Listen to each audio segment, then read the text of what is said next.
As human minds, we are what we think. We are also what others think. Most of this has little to do with our physical bodies when we go below the surface. To deal with this more closely, let us create a model of the human mind as it is and operates in practice. A pragmatic model, if you like. Imagine it structured in layers, like an onion, and let us work from the in to out. At the very core is the core self. This is the original human mind, the sum of our experiences without limitation. The inner core is composed of what we have lived and consciously thought to date. The emotions and dreams we've experienced, whether we remember them or not, the pains and the pleasures, the daydreams, wishes, and hopes. This is our essence, our spirit. It is who we really are. Above that is the animal sub-self. This is the layer that is most difficult to control. This is where the filtering, discoloration, and contamination takes place. The problem is that we think we need to rely on it or else we can't remain physically human. Physiologically, it is the cluster consisting of the mammalian brain and the limbic system. Above that is the conscious mind. This layer can be identified as what you think you are. However, it is entirely different from knowing what you are.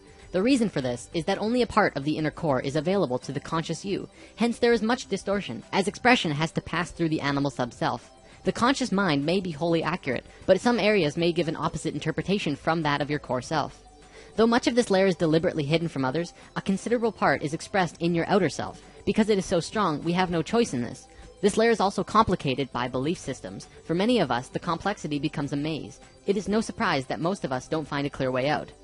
The next outward layer is the human mind external. This is what we think others think of us. This is a grand mixture because part of it is intuitive, non-verbal communication, which gets confused with what our sensory and analytical perception tells us.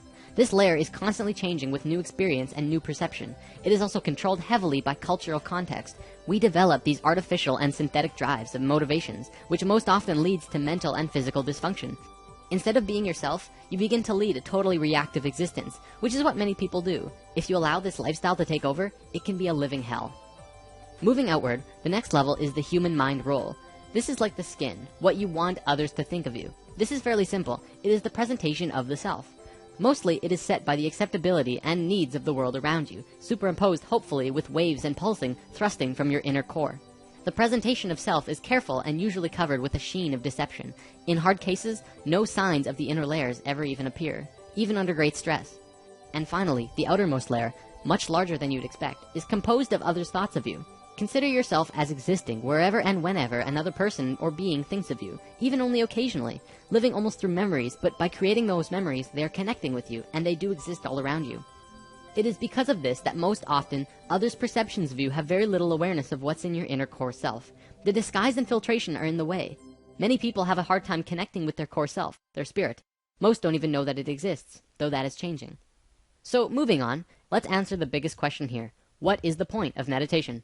Well, everyone has a different answer to this question. Early research showed that meditation was good for lowering blood pressure, lifting depression, reducing cholesterol, and making physical changes to the brain. These are all incredibly Western views about meditation. There are lots of different types of meditation, but in the traditional Buddhist sense, all of these different forms of meditation all have the same common end result, which was spiritual enlightenment.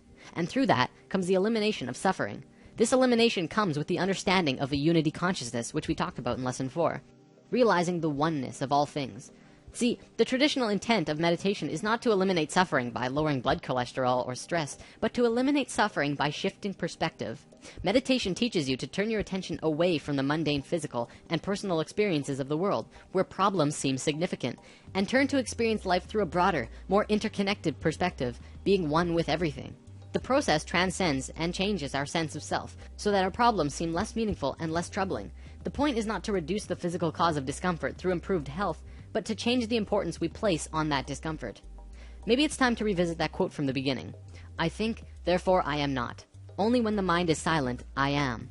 When the mind is silent, you can connect fully with the core self, the spirit, going beyond the conscious mind and the animal sub-self, and being in the I am.